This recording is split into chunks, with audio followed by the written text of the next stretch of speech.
Alléluia. Ce matin, nous allons lire un passage. Et le thème du message de ce matin, c'est « Garde ton cœur pour garder la foi ». Alléluia. Garde ton cœur pour garder la foi.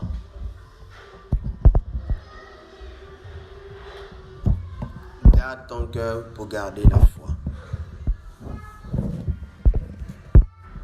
Nous allons lire le passage de Job, un passage que nous connaissons tous, Job chapitre 1, du verset 1 au verset 11. Je vais demander à une personne de lire Job chapitre 1, verset 1 à 11. Vous pouvez lire à haute voix s'il vous plaît.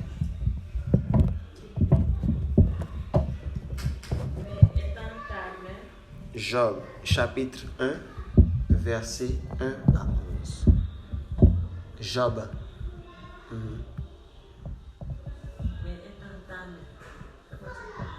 Non. Job.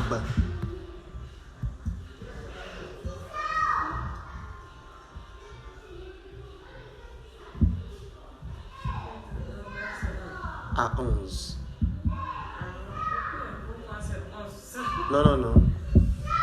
Job chapitre 1, verset 1 à 11. Nous lisons au nom de Jésus. Il y avait dans le pays un homme qui s'appelait Job. Et cet homme était intègre et droit. Il craignait Dieu et se détournait du mal. Il naquit 7 fils et 3 filles.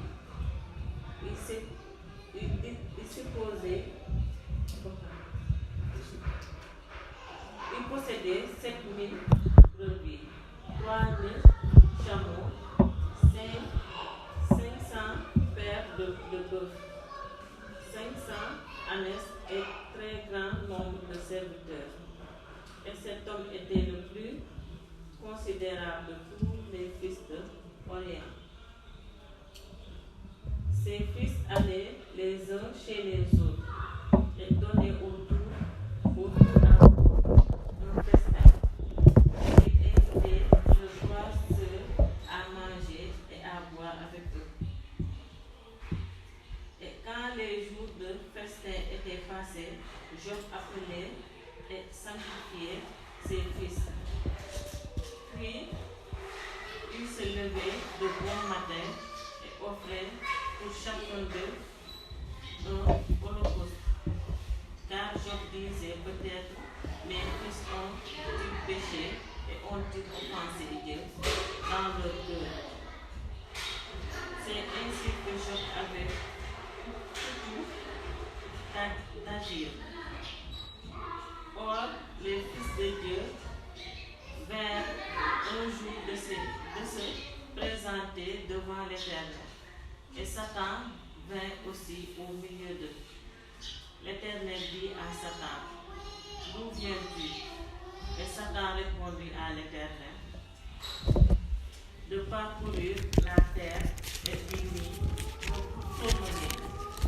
L'Éternel dit à Satan, as-tu remarqué mon serviteur Job? Il n'y a personne comme lui sur la terre. C'est un homme intègre et droit, craignant Dieu et se détournant du mal. Et Satan répondit à l'Éternel, d'une manière désespérée,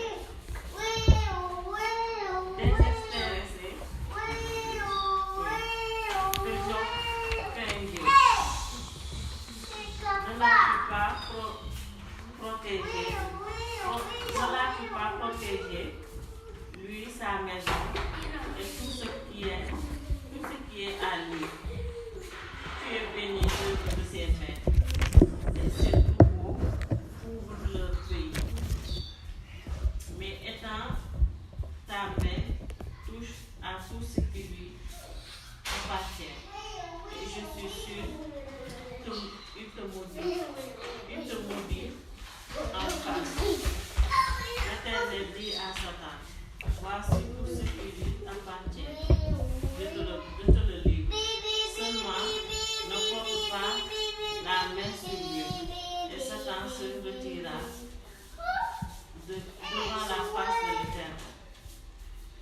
Amen. Merci Seigneur pour ta parole. Donc le thème du message de ce matin, c'est garde ton cœur pour garder la foi. Amen. Et ce passage nous parle bien de Job. Et le chapitre 1, le verset 1 nous dit qu'il y avait dans le pays d'Uz un homme qui s'appelait Job. Et cet homme était intègre et droit. Intègre et droit. Alléluia. Non seulement intègre et droit, mais il craignait Dieu et se détournait du mal. Alléluia. Un homme qui était intègre et droit et qui se détournait du mal. Seigneur, fais de nous ce matin des hommes intègres et droits, qui te craignent et qui se détournent du mal. Alléluia. Cet homme, il possédait 7000 brebis, 1000 chameaux, 500 paires de bœufs, 500 ânesses et un très grand nombre de serviteurs. Et cet homme était le plus considérable de tous les fils de l'Orient. Alléluia. Donc comprenons par là que cet homme était spirituellement riche, mais matériellement riche aussi. Parce qu'il avait beaucoup de chameaux, il avait beaucoup de brebis, il avait beaucoup d'ânesses, il avait même des serviteurs qui étaient à son service. Mais, ce qui est important ici, il aimait le Seigneur, il se détournait du mal. Donc c'est un homme qui craignait Dieu. Alléluia. Donc spirituellement, il est riche. Celui qui a le Seigneur aujourd'hui est une personne riche. Parce qu'il a Dieu en lui, il a Jésus-Christ dans sa vie. Alléluia. Donc il craignait Dieu, il se détournait du mal. Et il voulait également que ses enfants aussi puissent marcher dans la crainte de Dieu. Voilà pourquoi à chaque festin, après chaque festin, Job sanctifiait ses enfants.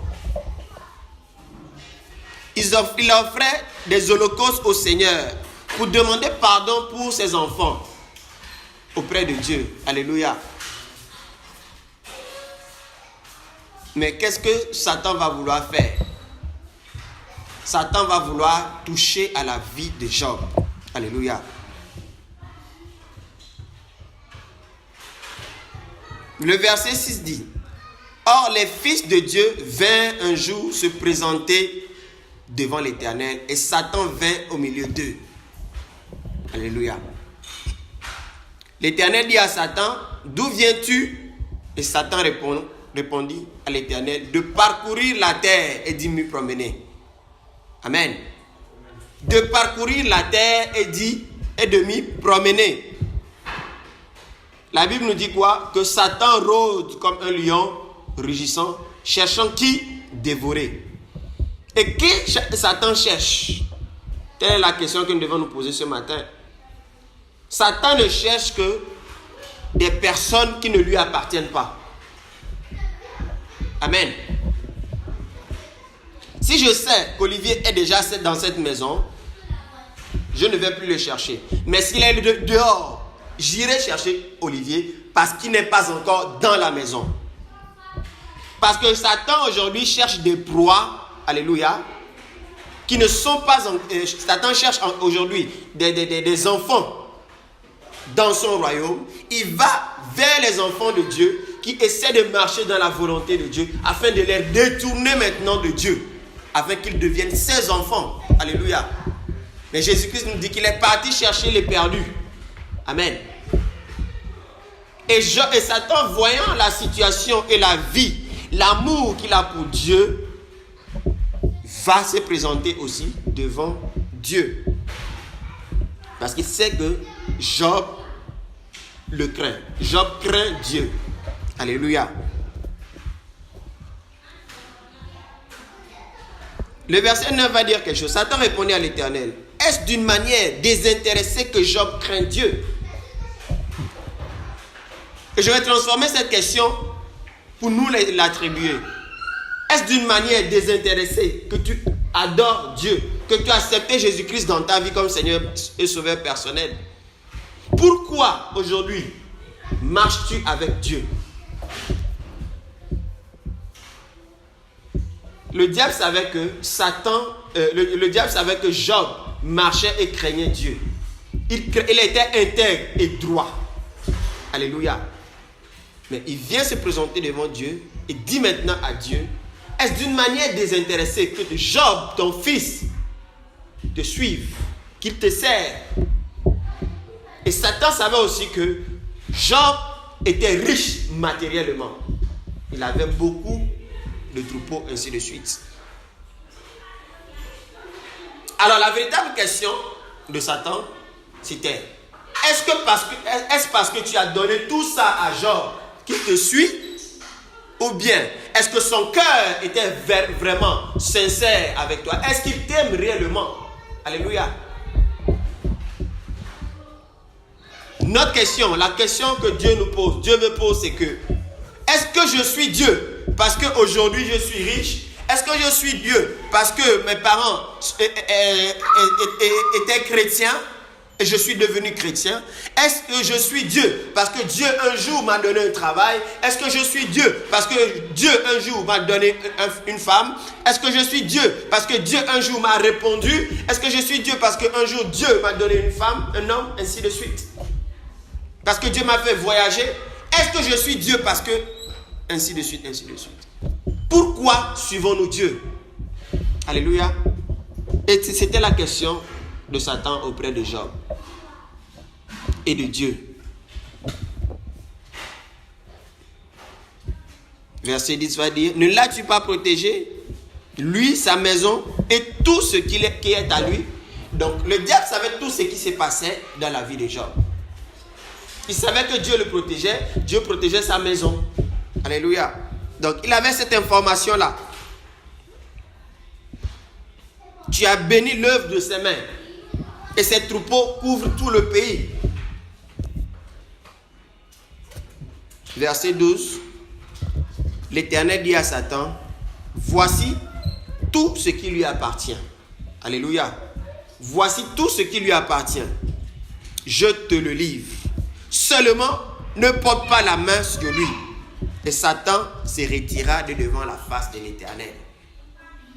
Alléluia.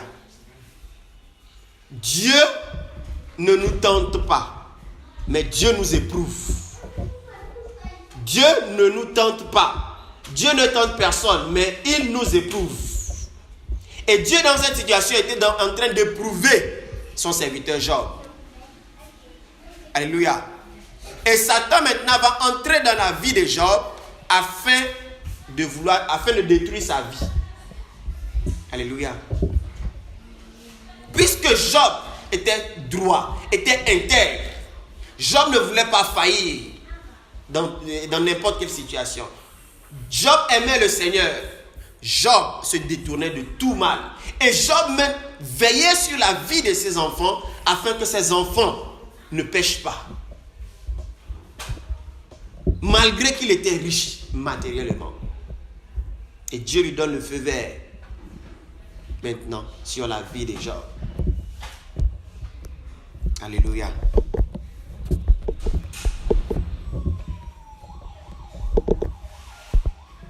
Garde ton cœur pour garder la foi.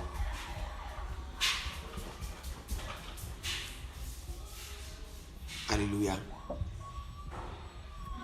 Souvent, nous nous posons de telles questions. Pourquoi le diable attaque mon travail? Pourquoi telle chose ne marche pas dans ma vie? Pourquoi le diable attaque mon mariage? Je ne suis pas en train de prêcher le diable, hein, mais comprenez la pensée du message. Alléluia.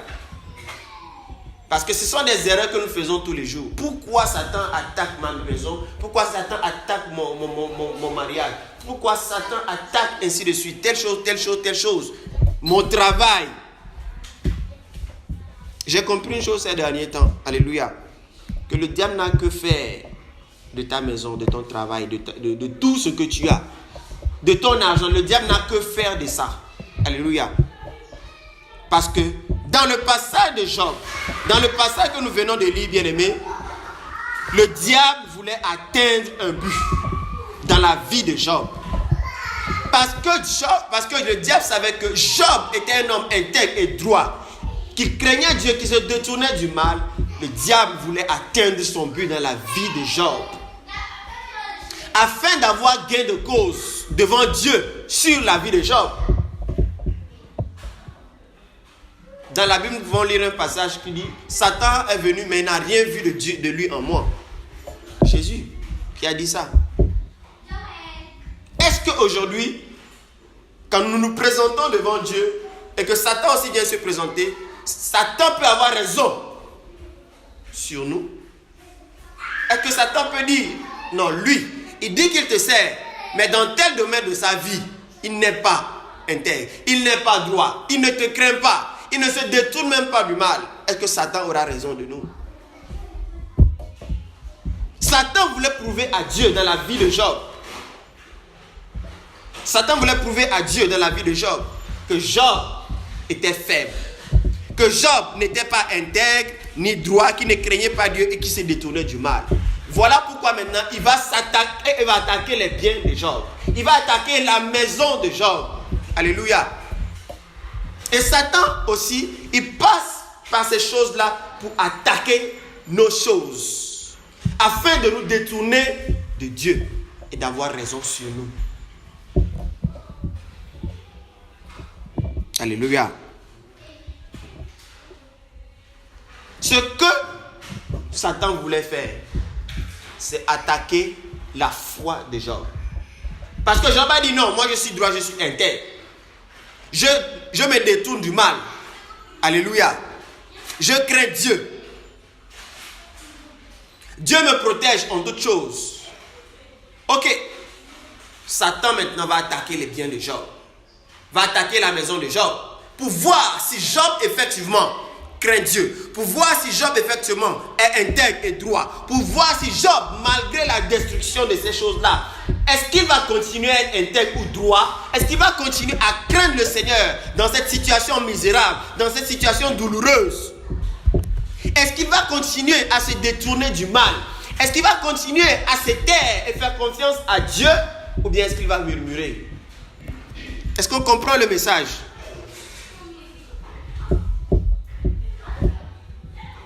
Touche à ses biens.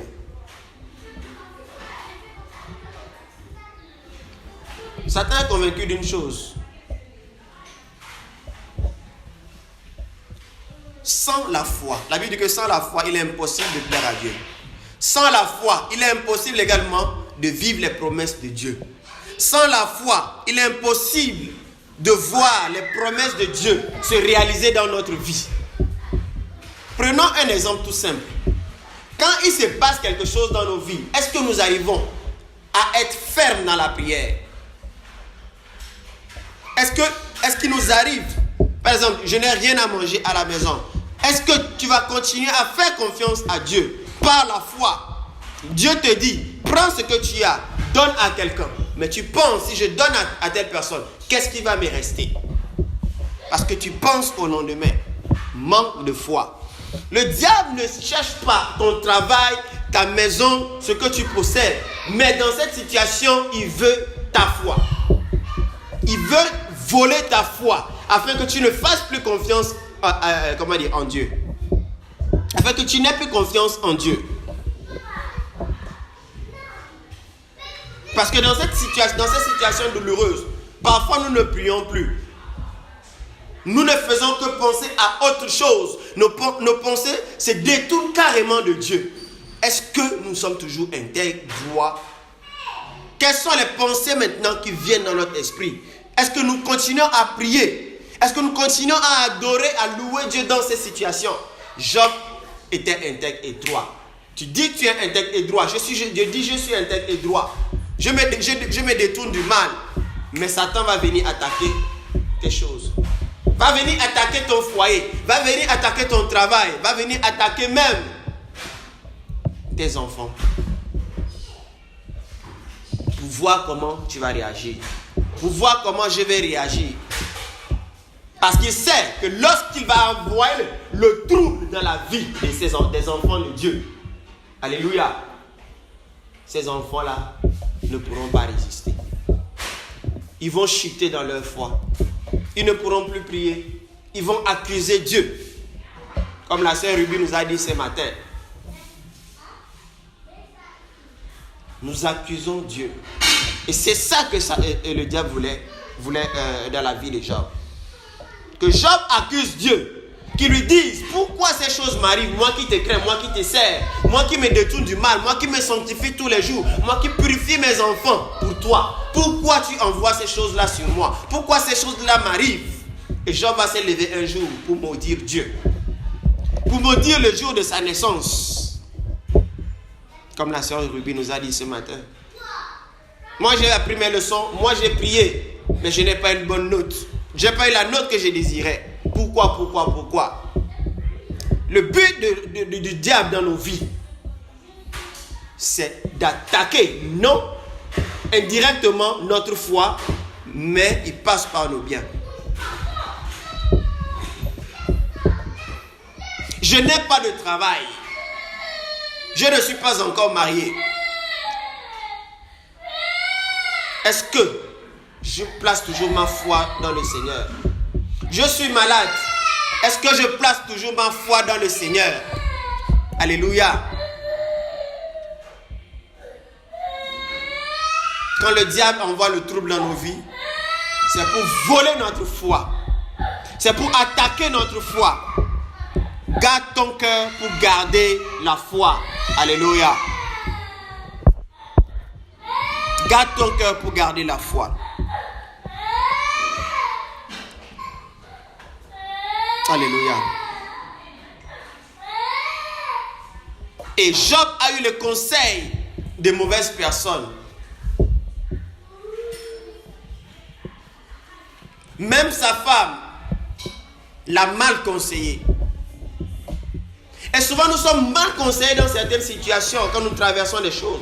Au lieu que les hommes nous renvoient à Dieu, au lieu de chercher les solutions vers des personnes qui craignent le Seigneur, qui pourront nous propulser de l'avant, à nous reconnecter à Dieu, nous allons vers des gens qui nous déconnectent de Dieu. Ils nous donnent des conseils qui n'ont rien à voir avec ce que Dieu est capable de faire ou bien de réaliser à nouveau dans nos vies. Et Job aussi s'était confié à des amis qui étaient incapables de le renvoyer à la source qui était Dieu. De le renvoyer à la source qui était son Dieu. Le Dieu qui servait. Le Dieu qui protégeait ses biens. Le Dieu qui gardait sa maison. Alléluia. Maudit le jour de ta naissance. Alléluia.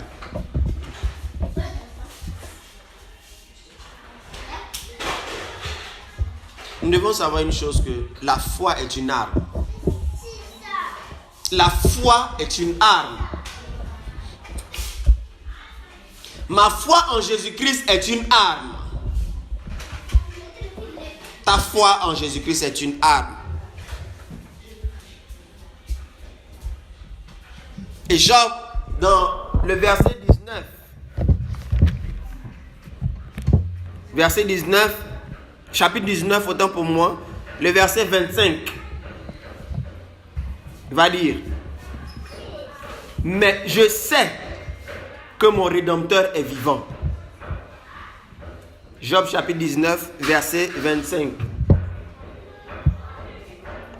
Mais je sais que mon Rédempteur est vivant et qu'il se lèvera le dernier sur la terre. Verset 26. Quand ma peau sera détruite, il se lèvera. Quand je n'aurai plus de chair, je verrai Dieu.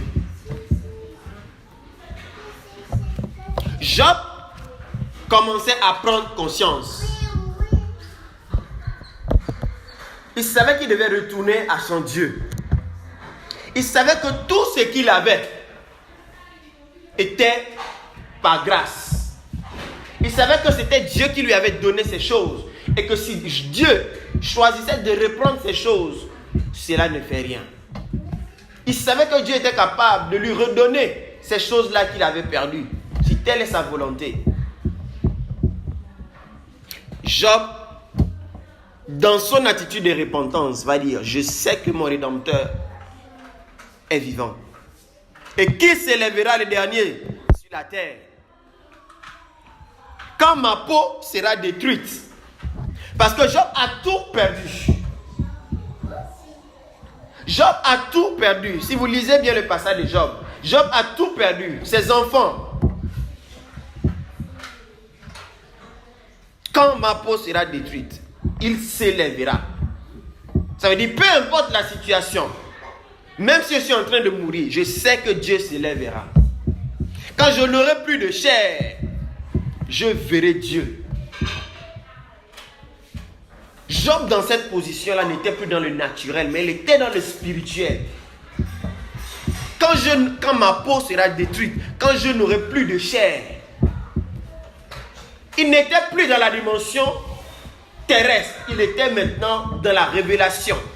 Il était maintenant dans la dimension céleste. Je verrai Dieu. Alléluia. Il s'élèvera. Et le thème du message, c'est garde ton cœur pour garder la foi. Comment nous pourrons garder notre cœur? Job déjà n'a pas su garder son cœur. Malgré que Job était un homme de Dieu, était un serviteur de Dieu, il n'a pas su garder son cœur. Et aujourd'hui, ce message-là nous est adressé en tant qu'enfants de Dieu. Parce que tout ce qui est de la parole de Dieu est pour notre instruction. Est pour mon instruction, est pour ton instruction. Et ce matin, Dieu veut que tu captes un message par rapport à ta vie. Que je capte un message également. Comment je peux garder mon cœur? Alléluia. Quelqu'un va nous lire Proverbe chapitre 4. Proverbe chapitre 4. Le verset 23.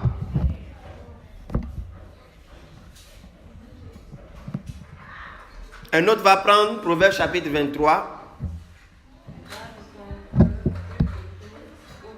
C'est quel proverbe, s'il te plaît? Ok. Plus fort, s'il te plaît. Garde ton cœur plus que toute autre chose, car de lui viennent les souffles de la vie. Amen. Proverbe 4, 23 dit, garde ton cœur plus que toute autre chose. Il disait tout de suite, Job n'a pas su garder son cœur. Garde ton cœur plus que toute autre chose. Dieu me dit de garder mon cœur plus que toute autre chose. Pourquoi? Parce que le cœur est comme une porte.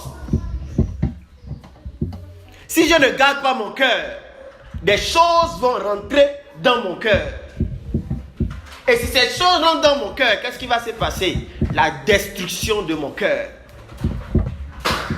Beaucoup ont laissé des choses rentrer dans leur cœur. Et ils ont eu des maladies de cœur. Ils ont pensé au suicide. Ils ont dit, pourquoi Dieu m'a mis au monde? J'aurais préféré mourir. Pourquoi Dieu m'a mis sur cette terre, mais je continue de souffrir? Pourquoi Dieu m'a mis sur cette terre, mais je n'ai pas de travail? Ils ont raté l'auteur de la vie. Ils l'ont abandonné. Mon peuple périt par manque de connaissances. Pourquoi? Parce qu'ils ont abandonné la connaissance.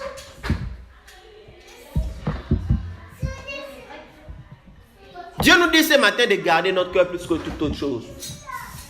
De veiller à ce qui rentre dans ton cœur. De veiller à ce qui rentre dans mon cœur. Qu'est-ce qui rentre dans ton cœur? Qu'est-ce qui rentre dans mon cœur? Est-ce que la chose aussi rentre dans mon cœur comme elle veut? Ou bien c'est moi qui permets à cette chose de rentrer dans mon cœur? Parce que rien ne peut rentrer dans mon cœur comme ça. Rien ne peut rentrer dans cette maison comme ça si la porte là n'est pas ouverte. On est d'accord? De la même manière, par rapport à notre cœur, rien n'y entre si nous ne lui permettons pas d'y entrer. Garde ton cœur plus que toute autre chose. Car c'est de lui que proviennent quoi? les sources de la vie. Les sources de la vie. Proverbe 23, verset 7.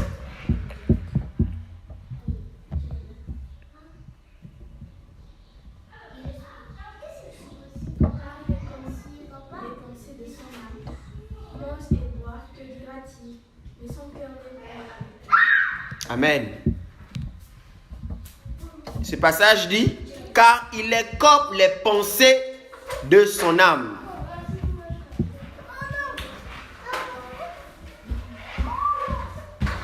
Car il est comme les pensées de son âme.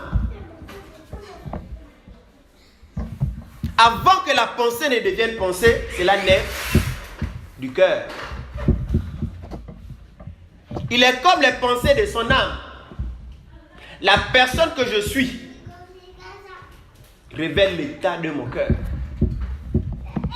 Alléluia.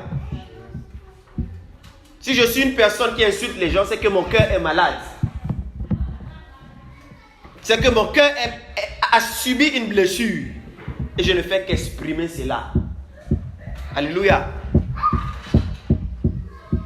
Et nous tous, nous avons hérité d'un mauvais cœur. Voilà pourquoi la Bible va dire, j'ôterai leur cœur de pierre et je leur donnerai un cœur de chair.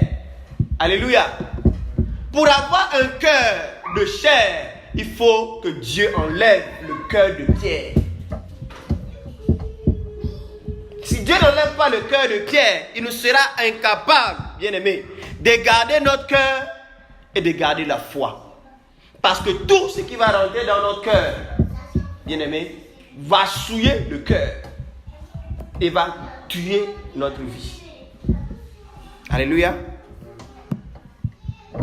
Il est comme les pensées de son âme. Donc nous voyons par là que garder notre cœur, c'est veiller également sur notre cœur. Parce que le cœur est comme une maison et ce cœur-là a une porte.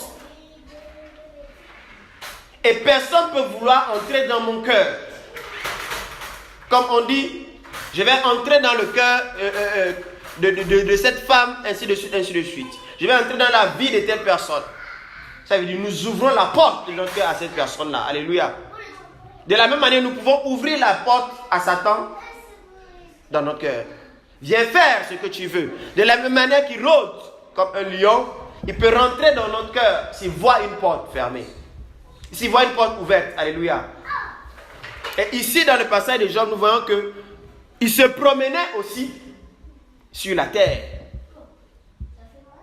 Pourquoi? Pour détruire. Amen. Marc chapitre 2.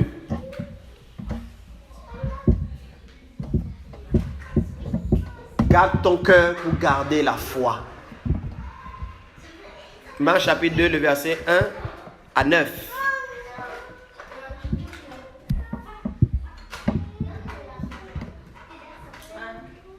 Marc chapitre 2, verset 1 à 9.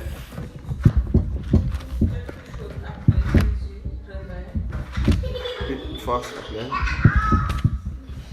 Quelques jours après, Jésus revient à Capernaum. On apprit qu'il était à la maison, mais il sembla un si grand nombre de personnes que l'espace devant la porte ne pouvait pas les contenir. Pour annoncer la parole.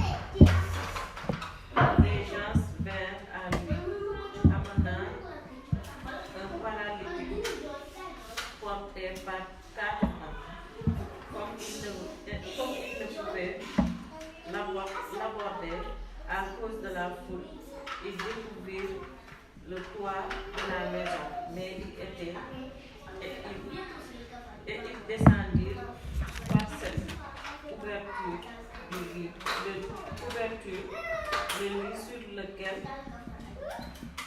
le paralytique était couché. Jésus, voyant leur foi, dit au paralytique, mon fils, tes péchés sont pardonnés. Mais il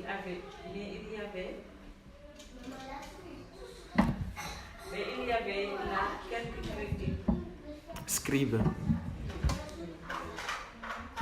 Il y avait là quelques critiques. Scribe. Qui étaient assis et qui se disaient au-dedans d'eux. Comment cet homme parle-t-il ainsi? Il blasphème. Qui peut pardonner les péchés si ce n'est que Dieu seul? Jésus ayant aussitôt connu par son esprit ce qu'il pensait au-dedans d'eux, leur dit: pourquoi avez-vous de telles pensées dans vos cœurs? Lequel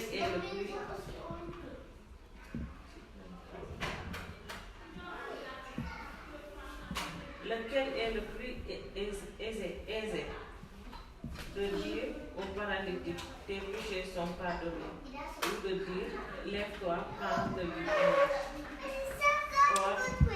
Amen. Verset 9. Je vais relire rapidement. Quelques jours après, Jésus revient à Capernaum. On apprit qu'il était à la maison.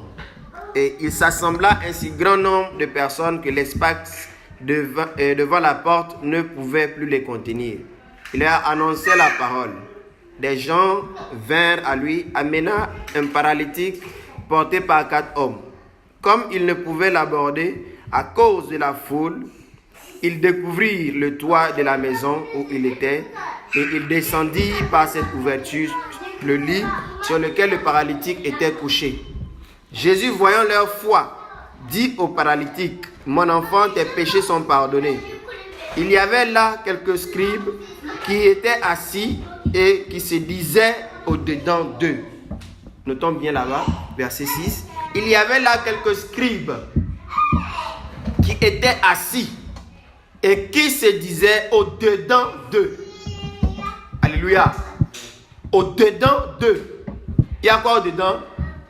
Le cœur. Comment cet homme parle-t-il ainsi? Il blasphème. Qui peut pardonner les péchés si ce n'est Dieu seul? Verset 8. Jésus aussitôt connut par son esprit ce qu'il pensait au-dedans d'eux, leur dit: pourquoi avez-vous de telles pensées dans vos cœurs? Lisons tout ce passage, verset 8. 3, 2, 1, go. Jésus, l'esprit, ce qu'il pensait au-dedans d'eux, leur dit: pourquoi avez-vous de telles pensées dans vos cœurs? Amen. Garde ton cœur pour garder la foi. On a apporté un paralytique auprès de Jésus. Et Jésus, dans son ministère, voulait guérir ce paralytique. Et il a guéri ce paralytique-là. Mais il y avait des gens autour de Jésus. Il y avait des scribes qui avaient de mauvaises pensées. Alléluia. Verset 6. Il y avait quelques scribes là qui étaient assis et qui se disaient au-dedans d'eux. Alléluia. Ils se disaient au-dedans d'eux. Comme aujourd'hui, ce matin, alors que nous sommes en train de prêcher, Dieu connaît l'état de chaque cœur.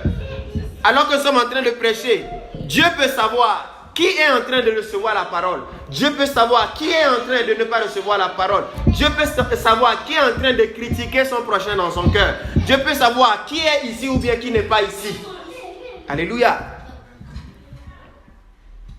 Ils étaient assis, qui étaient assis et qui se disaient au-dedans d'eux: comment cet homme parle-t-il ainsi? Parfois, vous pouvez être quelque part, mais toi, tu peux savoir quelle est la pensée qui est dans l'esprit de cette personne. Moi, ça m'arrive. On peut être quelque part, je vois l'atmosphère de ce lieu et je sais que telle personne-là est en train de dire quelque chose dans son cœur. Alléluia. Verset 8, Jésus, ayant aussitôt connu par son esprit ce qu'il pensait au-dedans d'eux. Il vous est jamais arrivé d'être quelque part et puis vous voyez que non, telle personne qui est à côté de vous est en train de communiquer avec quelqu'un ou bien avec quelqu'un? C'est un don. Le don de discernement. Ayant aussitôt connu par son esprit ce qu'ils pensaient au-dedans d'eux, dans leur cœur, ce qui s'est passé dans leur cœur, leur dit, pourquoi avez-vous de telles pensées? Qu'est-ce qui s'est passé dans leur cœur? Ils avaient de mauvaises pensées dans leur cœur par rapport à la guérison que Jésus-Christ avait accordée au paralytique. Par l'Esprit de Dieu, Dieu peut te dire, telle personne est jalouse. Par l'Esprit de Dieu, Dieu peut te dire, telle personne-là est en train de souffrir au-dedans d'elle. À l'instant. Par l'Esprit de Dieu. Pourquoi avez-vous de telles pensées dans vos cœurs? Alléluia. Est-ce que Dieu nous bénit ce matin?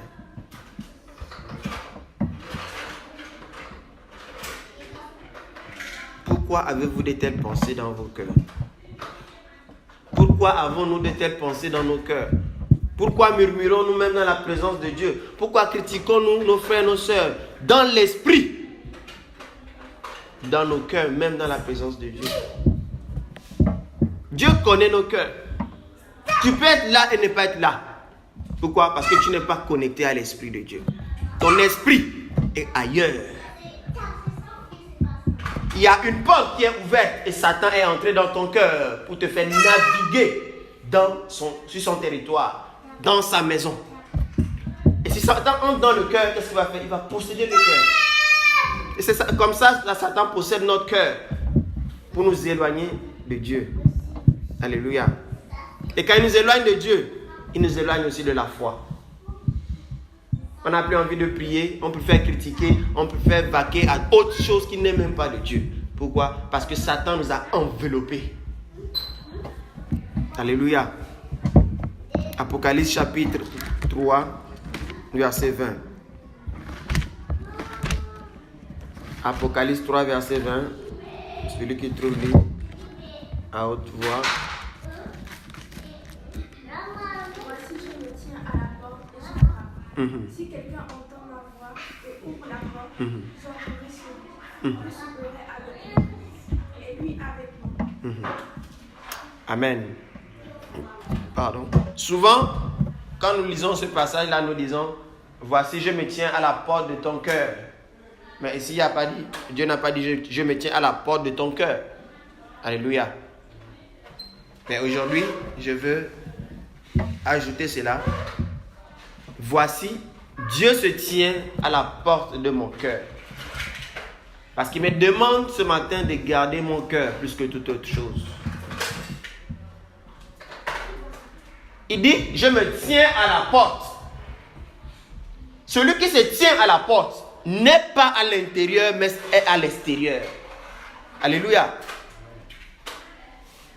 Et avant que celui qui est à l'extérieur entre à l'intérieur, il faut que la personne qui est à l'intérieur ouvre à la personne qui est à l'extérieur, afin que la personne qui est à l'extérieur puisse avoir accès à ce qui est à l'intérieur.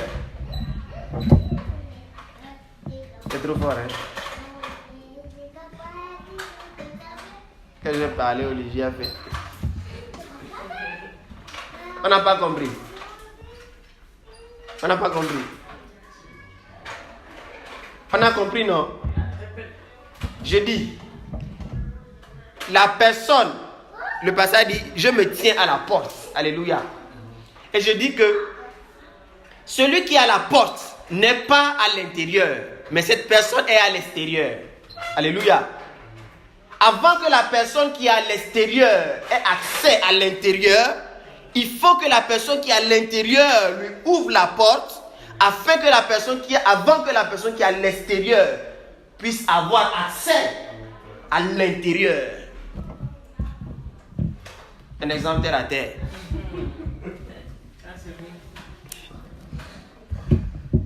avant que nous n'ayons accès à la maison, il a fallu que que ceux qui sont à l'intérieur de la maison, nous ouvrent la porte afin que nous qui sommes à l'extérieur, au dehors, ayons accès maintenant à l'intérieur de la maison pour nous asseoir. Alléluia. De la même manière, avant que Satan n'ait accès à notre maison, à la maison de Dieu, puisque nous sommes la maison de Dieu, nous sommes une habitation de Dieu en esprit, il faut que nous qui sommes cette habitation-là, nous ouvrons la porte à Satan pour qu'il entre dans nos cœurs. C'est bon maintenant? Alléluia. Et il nous dit ce matin, je me tiens à la porte et je frappe. Dieu est en train de frapper depuis des années, depuis des décennies, au cœur. Au cœur. Et il frappe encore à la porte. Pourquoi? Parce qu'il veut entrer dans le cœur afin de posséder le cœur. Pour rendre ce cœur saint. Parce que nos cœurs sont malsains. L'église de Dieu est malsaine. Pourquoi? Parce que les gens qui font partie de la maison de Dieu ont ouvert la porte à un intrus afin que cette personne-là entre dans la maison de Dieu. Afin de s'aimer des choses dans la maison de Dieu. Et il nous dit ce matin, si quelqu'un entend ma voix, alléluia, il frappe. Et je dis, il frappe au cœur. Alléluia. Donc si Dieu frappe au cœur, et il dit maintenant, si quelqu'un entend ma voix et ouvre la porte, alléluia, écoutez bien le message. Si quelqu'un entend et ouvre, cela veut dire, bien aimé, que le cœur a une oreille. Parfois tu reçois une parole et ton cœur sursaute. N'est-ce pas? Il dit, je frappe. Si quelqu'un entend ma voix et ouvre la porte, j'entrerai chez lui. Cela veut dire que la porte que Dieu est en train de frapper, il n'est pas encore dans ce cœur-là. Et il faut que la personne à qui appartient ce cœur-là ouvre la porte à Dieu, à Jésus-Christ de Nazareth, afin que Jésus-Christ entre dans son cœur, qu'il possède son territoire, qu'il guérisse ce cœur-là, qu'il rende ce cœur-là saint, qu'il rende ce cœur-là semblable à lui. Qu'il siège sur la table et le trône de ce cœur-là. Qu'il établisse son trône sur le cœur-là. Qu'il fasse de ce cœur-là un autel pour sa gloire. Alléluia. J'entrerai chez lui. Je souperai avec lui. Puisqu'il possède le cœur maintenant, il est celui qui apporte la provision à ce cœur-là, afin que ce cœur-là soit saint. Alléluia. C'est lui qui nous fait goûter à ses merveilles. C'est lui qui nous fait goûter aux bienfaits du royaume. C'est lui qui nous fait goûter à sa gloire, à sa personne, à sa sainteté, à son amour, à sa paix. Afin que tout ce qui était dans ce cœur-là, qui détruisait ce cœur-là, la colère, la rancune, le manque d'amour, les critiques, la violence, l'hypocrisie, le mensonge, l'impudicité, l'adultère, toutes ces choses-là sortent. C'est lui qui fait le balayage. J'entrerai chez lui, je souperai avec lui et lui avec moi. Dieu, il veut travailler avec des hommes et des femmes qui acceptent seulement de lui ouvrir son cœur. Voilà pourquoi il frappe. Et quand il frappe, il veut que celui qui entende lui ouvre. Mais dans le jardin d'Éden, Dieu n'a même pas forcé Adam et Ève. Il lui a seulement donné une parole. Maintenant, la personne qui accepte d'ouvrir son cœur au Seigneur Jésus-Christ, alléluia, a obéi à la voix de Dieu. C'est pour nous dire que Dieu ne force personne à lui ouvrir son cœur. Mais quand nous acceptons d'ouvrir notre cœur au Seigneur Jésus-Christ, il vient y siéger. Et quand il vient siéger, c'est pour notre bien. Garde ton cœur afin de garder la foi.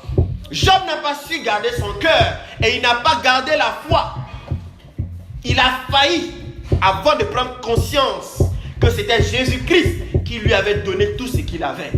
Et quand il s'est rendu compte que c'était lui, il est retourné à ce Dieu-là, malgré tout ce qu'il a fait de mal, malgré les injures, les critiques, tout ce qu'il a dit à l'encontre du Seigneur. Il s'est rendu compte que non, je suis sorti nu, je suis venu nu, je retournerai nu. Et que c'est ce Dieu-là qui était capable de guérir mon cœur malade. C'était ce Dieu-là qui était capable de me donner la paix du cœur, malgré tout ce que j'ai perdu. Je disais au début que Satan a touché les biens de Job. Mais ce n'était pas en réalité les biens qu'il voulait toucher, mais il voulait toucher au cœur de Job.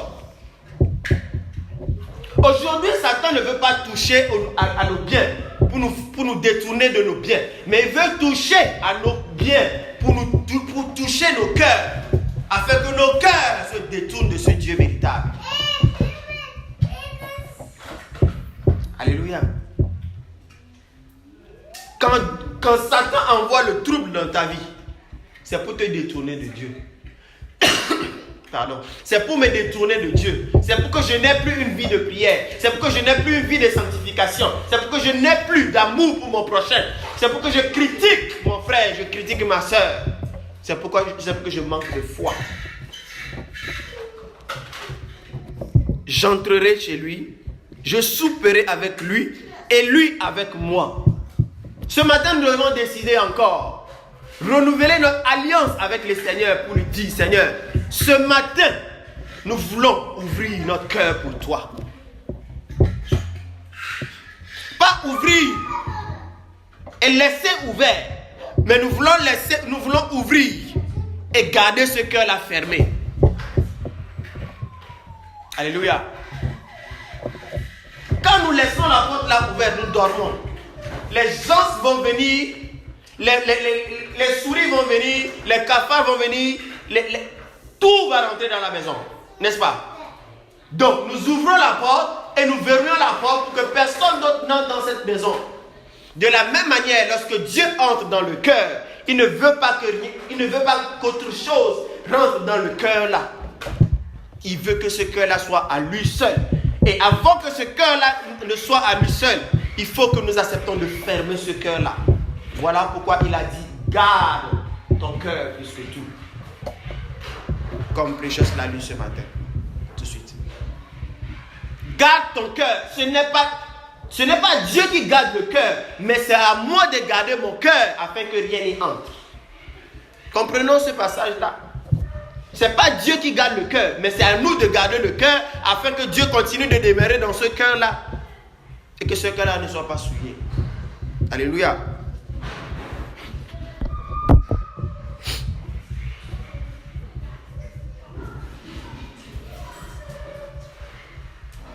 L'église de Dieu est malade parce que le cœur est malade. Le cœur est malade. Et si le cœur est malade, le cœur devient insensible à la voix de Dieu. Le cœur devient insensible aux frères, aux sœurs. Le cœur devient insensible à ce que Dieu veut faire au travers de son église. Le cœur n'a plus compassion, comme nous avons vu le dimanche dernier. Pourquoi? Parce que le cœur est malade. Et le cœur malade là, il faut que Dieu le guérisse. Il faut que Dieu guérisse mon cœur. Il faut que Dieu guérisse ton cœur, toi qui écoutes le message. Maintenant, c'est à toi d'accepter d'ouvrir ton cœur là, afin que Dieu y entre. Alléluia.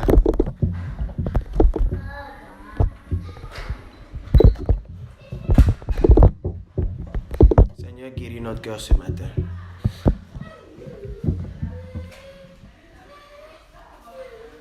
Ce matin, ce n'est pas une personne qui est en train de parler, mais c'est Dieu qui parle à notre cœur ce matin.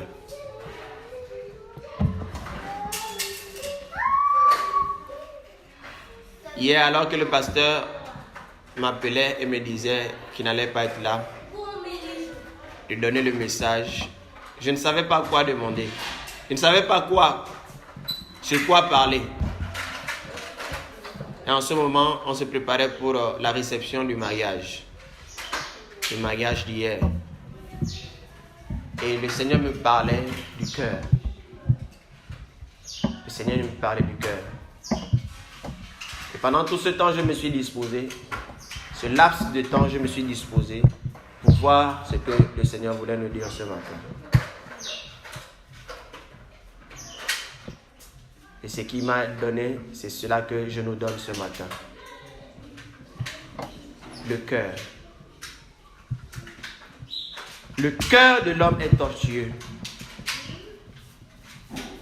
Ce qui sort de notre cœur, ce qui est dans notre cœur, sort par la bouche. La Bible dit, de la même bouche sortent les meurtres, les mauvaises pensées, l'adultère, la cupidité. Mes frères, mes sœurs, qu'il n'en soit pas ainsi. Pourquoi? Regardez comment un cœur, le cœur est comme un moteur dans la vie de quelqu'un. Sans le cœur, une personne ne peut pas fonctionner.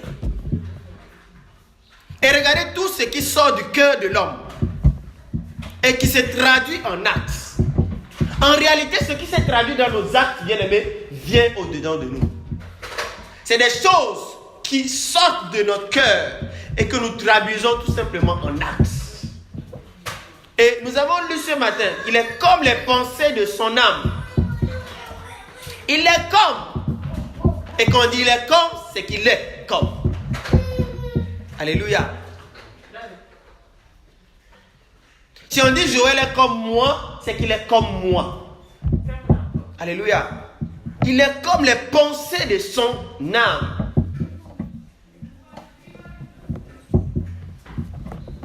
Alléluia.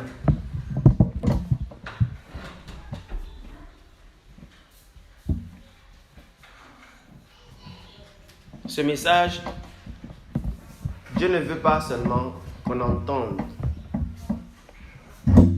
Il ne veut pas seulement qu'on entende. Sur la montagne de la transfiguration, la Bible dit qu'une voix s'est fait entendre. Est-ce que nous pouvons nous concentrer, s'il vous plaît? Il dit, une voix s'est fit entendre. Celui-ci est mon fils bien-aimé. Et cela parlait de Jésus, en qui j'ai mis toute mon affection. Écoutez-le. Écoutez-le. Écoutez-le. Celui-ci est mon fils bien-aimé, en qui j'ai mis toute mon affection. Écoutez-le. Et il parlait de Jésus-Christ. Et le message que nous avons entendu ce matin tous, c'est le message de Jésus-Christ. Ce n'est pas mon message, mais c'est le message de Jésus-Christ. Et si Dieu voulait nous parler par rapport au cœur ce matin, c'est parce que les cœurs ne sont pas encore totalement à lui. C'est parce que Dieu voit encore le désordre dans le cœur de l'homme. Il voit encore le désordre dans le cœur de ses enfants. Et il veut entrer dans ce cœur-là. Il dit écoutez-le, il n'a pas dit entendez-le. Mais il dit l'écoute. Comment nous allons écouter? La sensibilité à la voix de Dieu. Comment savoir que tu as écouté si tu n'appliques pas? Comment savoir que j'ai écouté si je n'applique pas? C'est l'application et l'obéissance à la parole et à la voix de Dieu qui prouvent que nous avons écouté. Sans obéissance, sans application à tout ce que l'Esprit nous a dit ce matin, c'est que nous n'avons pas écouté, mais nous avons juste entendu. Mon épouse me dit souvent, tu ne m'écoutes pas. Mais je ne comprenais pas. Les femmes ont besoin d'écoute. Parce que la femme peut parler, tu entends mais tu n'écoutes pas. Les hommes entendent mais n'écoutent pas. Ils sont ailleurs. Et comme ce matin, nous pourrons entendre sans écouter. Mais Dieu dit écoutez-le, pas entendez-le. Écoutez-le. Écoutez-le.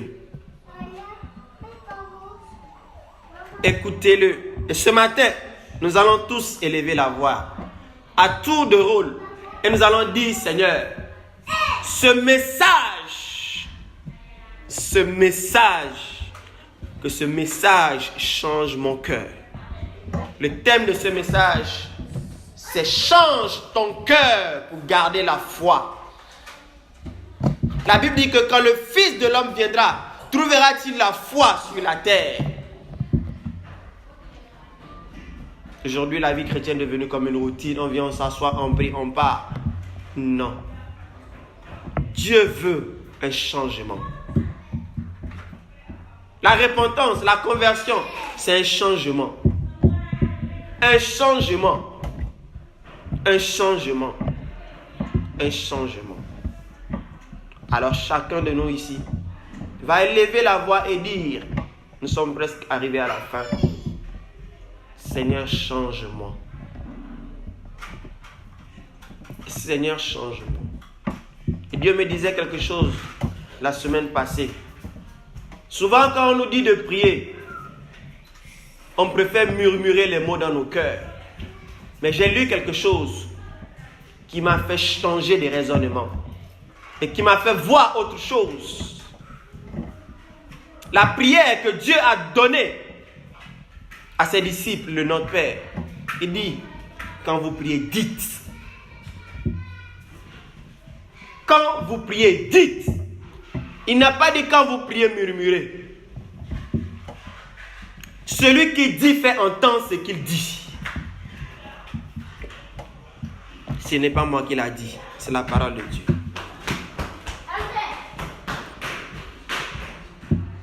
Regardez lorsque nous sommes avec les autres. Bien, lorsque nous ne sommes pas dans la présence de Dieu avec les frères et les sœurs, nous pouvons parler à haute voix, dire toutes choses. Mais lorsqu'il s'agit dans la présence de Dieu, regardez comment le diable nous rend mieux. Regardez comment le diable nous rend mieux. Regardez comment le diable nous rend mieux. Regardez comment le diable nous rend mieux. Quand vous priez, dites. Dites. Et ce matin, nous allons dire, alors que tu seras en train de dire, Dieu va te communiquer une force à ta langue. Il va te communiquer une force à tes lèvres, pour que tes lèvres se délient et que tu continues à parler et que tu commences à parler avec ton cœur. Un feu va s'allumer en toi. Et tu ne seras plus des gens qui seront en train de murmurer, mais tu vas dire. Dieu m'a fait comprendre une chose. Certains, ils n'arrivent pas à parler, à prier fort, parce que le diable les a rendus muets. Quand ils veulent parler, le diable ferme leur bouche. Le diable ferme leur bouche. Le diable ferme leur bouche. Un jour, j'étais dans une séance de délivrance à Thiès. Je priais pour la personne. Je disais à la femme de dire. Je lui disais des choses qu'elle devait répéter. À un moment, je lui dis Jésus. Quand je lui ai dit Jésus, elle a fait comme ça. Elle a fermé la bouche. Je lui ai dit Jésus, force. Sa bouche n'arrivait pas à se délier. J'ai commandé à l'esprit qui retenait sa bouche captive de lâcher sa bouche.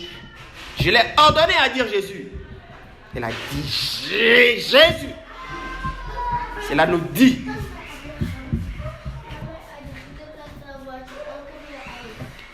que Satan tient notre langue, notre bouche en captivité. Nous allons dire. Je vais laisser le frère Berland conduire ce temps de prière. Alléluia. Alléluia. Frère Berland, s'il te plaît. Père, nous voulons encore te bénir, oh Père, car tu es un Dieu qui ne sommeille ni ne dort. Ce matin, oh Père éternel, tu as encore parlé à travers, Seigneur, ton serviteur, oh Père éternel. Tu veux, Seigneur, que nous puissions, Seigneur, garder, oh Père éternel, la foi, Seigneur. Tu veux que nous puissions garder notre cœur, oh Père éternel, pour garder, Seigneur, la foi, Père. Papa, ce matin, oh Père éternel, nous voulons, oh Père, te garder notre cœur, oh Père, pour que toute œuvre, Seigneur, des ténèbres ne puisse pas, Seigneur, nous éloigner de toi, oh Père. Père, toi qui es au-dessus, Seigneur, de toutes choses, que tout ce qui ne confesse pas le nom de Jésus-Christ, oh Père, s'éloigne, Seigneur, de notre cœur dans le nom de Jésus-Christ. Nous voulons, Père, être connectés, Seigneur, à toi. Nous voulons, oh Père éternel, être connectés, Seigneur, en ta présence. Nous voulons être connectés, Seigneur, au Père éternel, à ce que tu veux, Seigneur, nous faire comprendre ou entendre, Seigneur, dans le nom de Jésus-Christ. Père, ne nous éloigne point, Seigneur, de toi, au Père éternel. Que tout ce qui veut nous éloigner, au Père éternel, de ta présence, au Père éternel, soit chassé dans le nom de Jésus-Christ de Dieu. Ô Père, comme le paralytique, au Père éternel, à travers, Seigneur, leur cœur, au Père éternel, ils ont eu, Seigneur, leur guérison, au Père. Que tu, ô Père éternel, agisses puissamment, afin que notre cœur, ô Père éternel, tout ce qui nous éloigne de toi, ô Père éternel, tout ce qui nous éloigne, Seigneur, de ta présence, ô Père éternel, puisse, ô Père éternel, être chassé dans le nom de Jésus-Christ. Papa, comme l'aveugle, ô Père éternel, à travers, Seigneur, sa guérison, ô Père éternel, il a eu cette foi, ô Père éternel, que tu lui donnes, Seigneur, cette foi, Seigneur, dans le nom de Jésus-Christ. Père, ce matin, nous voulons encore te dire, ô Père éternel, entre, Seigneur, dans notre cœur. Prends la place, Seigneur, qui t'est due dans notre cœur, ô Père éternel, car elle t'est réservée dans le nom de Jésus-Christ de Dieu. Papa, ce dimanche, puissamment dans le nom de Jésus. Que nos frères qui ne sont pas là, ô Père éternel, que ce message, par ton Saint-Esprit, Seigneur, agisse en eux dans le nom de Jésus-Christ de Dieu. Père, toi qui es l'alpha et l'oméga, Père éternel, c'est au nom de Jésus-Christ de Dieu que j'ai prié. Amen.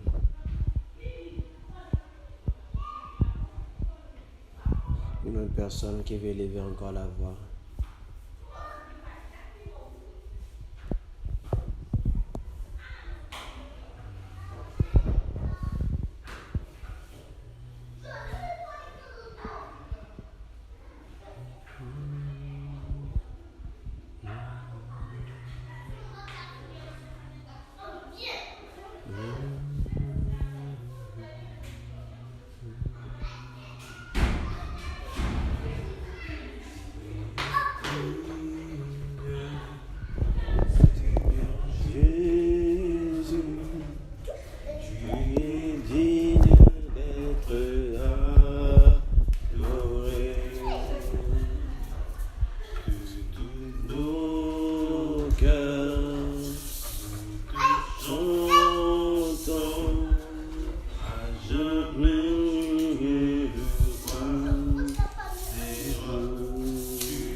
Jésus, tu es digne d'être